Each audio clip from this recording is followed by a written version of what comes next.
आइए आज सुनते हैं कार्तिक पूर्णिमा की कथा। सबसे पहले तो आप सभी भक्तों को कार्तिक पूर्णिमा की ढेर सारी शुभकामनाएं। कार्तिक पूर्णिमा का हिंदू धर्म में बड़ा ही विशेष महत्व माना गया है। कार्तिक पूर्णिमा को इसे देव दीपावली के नाम से भी जाना जाता है और इसे त्रिपुरारी पूर्णिमा के नाम से भी जाना जाता है। कार्तिक पूर्णिमा के दिन भगवान विष्णु ने मत्स्य अवतार लेकर के मानव धर्म की रक्षा की थी। कार्तिक पूर्णिमा के दिन भगवान शिव ने त्रिपुरासुर नामक राक्षस का वध किया था। इससे सभी देवता प्रसन्न हुए थे और उन्होंने इस दिन इस उपलक्ष्य में दीपों का त्योहार मनाया था। कार्तिक पूर्णिमा के दिन सभी देवता धरती पर उतरते हैं और इस दिन गंगा स्नान करते हैं और उत्सव मनाते हैं। कार्तिक पूर्णिमा के दिन स्नान और दान का बड़ा ही विशेष महत्व माना गया है। इस दिन भगवान शिव का पूजन करना चाहिए, भगवान विष्णु माता लक्ष्मी का पूजन करना चाहिए, भगवान सत्यनारायण का पूजन करना चाहिए। कार्तिक पूर्णिमा के दिन दिन भर व्रत उपवास रहते हुए भगवान का पूजन करना चाहिए, धर्म कर्म का कार्य करना चाहिए, दान पुण्यों का कार्य करना चाहिए। इससे लाभ की प्राप्ति होती है और इसके साथ साथ कार्तिक पूर्णिमा व्रत का कथा भी श्रवण करना चाहिए। तो आइए सुनते हैं कार्तिक पूर्णिमा से जुड़ी हुई कथा। तो बोलिए प्रेम से भगवान भोलेनाथ की जय, माता पार्वती की जय, भगवान विष्णु की जय, माता लक्ष्मी की जय। पौराणिक कथा के अनुसार तारकासुर नाम का एक राक्षस था। उसके 3 पुत्र थे, जिसका की नाम पहले का तारकाक्ष, दूसरे का कमलाक्ष और तीसरे का विद्युन्माली था। भगवान शिव के बड़े पुत्र कार्तिकेय ने तारकासुर राक्षस का वध किया। अपने पिता की हत्या की खबर सुन तीनों पुत्र बहुत दुखी हुए।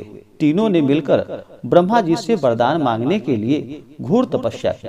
ब्रह्मा जी तीनों की तपस्या से प्रसन्न हुए और बोले कि हे वत्स, तुम वर मांगो, तुम क्या वरदान चाहते हो। तीनों ने ब्रह्मा जी से अमर होने का वरदान मांगा, लेकिन ब्रह्मा जी ने उन्हें इसके अलावा कोई दूसरा वरदान मांगने को कहा। तीनों ने मिलकर फिर सोचा और फिर ब्रह्मा जी से तीनों अलग नगरों का निर्माण करवाने के लिए कहा, जिसमें सभी बैठकर सारी पृथ्वी और आकाश में घूमा जा सके। 1000 साल बाद जब हम मिले और हम तीनों के नगर मिलकर एक हो जाएं और जो देवता तीनों नगरों को एक ही बाण से नष्ट करने की क्षमता रखता हो, वही हमारी मृत्यु का कारण हो। ब्रह्मा जी ने उन्हें यह वरदान दे दिया। तीनों वरदान पाकर अति प्रसन्न हुए। ब्रह्मा जी के कहने पर मैं दानव ने उनके लिए 3 नगरों का निर्माण किया। तारकाक्ष के लिए सोने का, कमलाक्ष के लिए चांदी का और विद्युन्माली के लिए लोहे का नगर बनाया। तीनों ने मिलकर तीनों लोकों पर अपना अधिकार जमा लिया।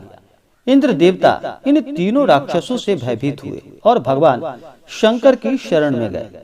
इंद्र की बात को सुनकर भगवान शिव ने इन दानवों का नाश करने के लिए एक दिव्य रथ का निर्माण किया।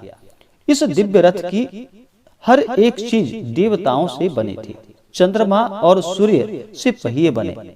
इंद्र, वरुण, यम और कुबेर रथ के चालक घोड़े बने। हिमालय धनुष पर बने, शेषनाग प्रत्यंचा बने। भगवान शिव खुद बाण बने और बाण की नोक बने अग्निदेव। इस दिव्य रथ पर सवार हुए खुद भगवान शिव। भगवानों से बने इस रथ और तीनों भाइयों के बीच भयंकर युद्ध हुआ। जैसे ही ये तीनों रथ एक ही सीध में आए, भगवान शिव ने बाण छोड़ तीनों का नाश कर दिया। इसी वध के बाद भगवान शिव को त्रिपुरारी कहा जाने लगा।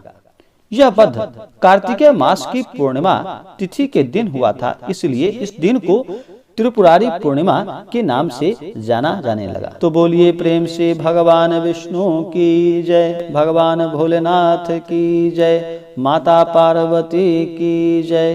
तो आशा करता हूँ कि यह जानकारी आपको अच्छा लगा होगा। ऐसे ही ज्ञानवर्धक जानकारियाँ प्राप्त करने के लिए हमारे इस चैनल को लाल बटन दबा करके सब्सक्राइब करें, साथ में बेल आइकन घंटी को दबाएं, ताकि मेरे वीडियो का नोटिफिकेशन आपके पास सबसे पहले पहुंचे।